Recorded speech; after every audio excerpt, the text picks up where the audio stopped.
BodyBags, where horror lies. Welcome back to BodyBags. This is week number 497. This is a random week, and today I chose Tobe Hooper's Night Terrors, starring Robert Englund. Okay, Tobe Hooper's Night Terrors is a 1993 film, which runs approximately 98 minutes, and of course is directed by Tobe Hooper. Now, he passed away on August 26th, 2017, at the age of 74. He was responsible for, of course, the Texas Chainsaw Massacre, Eaten Alive, and a movie that I like that a lot of people don't, Mortuary. Now, the stars, the legend, Robert Englund as Marquis de Sade. Now, he was in, of course, Nightmare on Elm Street, Phantom of the Opera, and Danse Macabre, which I reviewed a couple months back, I believe. 3 or 4 months back, somewhere there. This also stars Zoe Trilling as Jeannie. She was in Hellbound with Chuck Norris, Leprechaun 3, and Dr. Giggles. Love that movie. And Alana Kimi as Sabina. She was in Breaking, Attraction, and Streets of Yesterday. Now, the filming was supposed to be done in Egypt before being moved or relocated to Israel.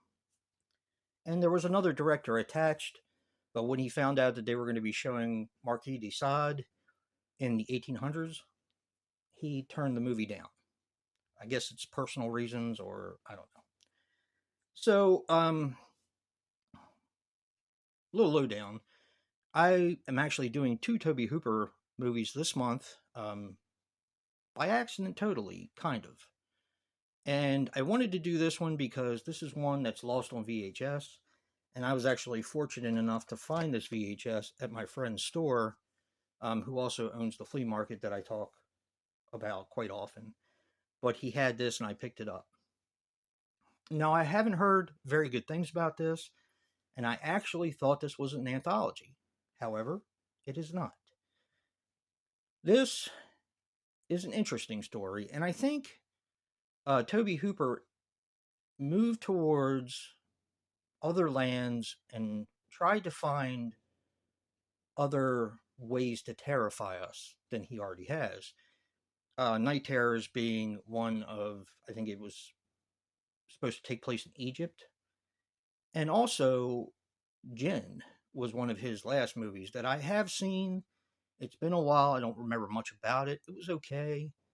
That was also in a foreign land. So I think he was moving away from the American trope of horror to try to tell different type of tales.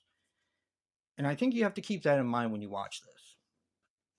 Now, this is about Marquis de Sade.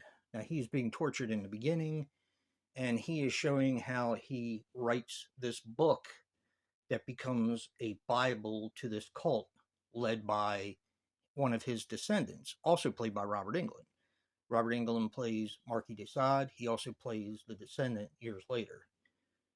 And this cult is trying to get a hold of this girl, Jeannie, to torture her and sexualize her, and, simply because it's kind of a messy story, but because her father is an archaeologist who found the tomb of Marquis de Sade, which had, Marquis de Sade, whatever you want to call it, which had effects from Marquis de Sade in the tomb. One of them being the things he had in his dungeon cell, which I believe was the book, if I remember correctly. Anyway, kind of a complicated story. I actually didn't think it was as bad as a lot of people said it was.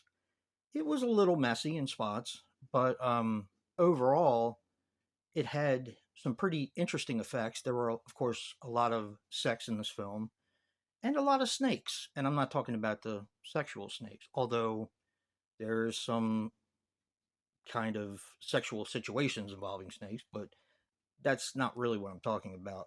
Apparently,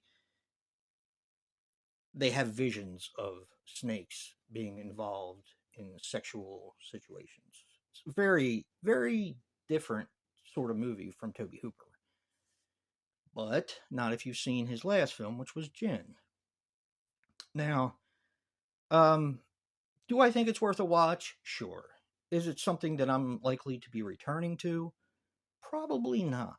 Um, while it was okay, the lead girl who played in it, Zoe Trilling, which I do recognize from some of the other films she's played in, is gorgeous and naked throughout quite a bit of the film. Um, it's it's a little messy and not hard to follow, but it gets to a point where you're like, do I really care anymore? It's not boring. It's just, and it's not incoherent. It's just disjointed. I guess is a perfect thing to say about it. So, um, I recommend it. I think people should watch everything by Tobe Hooper because I think he was a great director. This is not one of his better films, but it's an hour and 40 some minutes, or how long is it? It's 98 minutes that it's not a bad time to spend. Definitely check out Night Terrors, and if you like what you see in here, hit that like button and subscribe. And until next time, peace.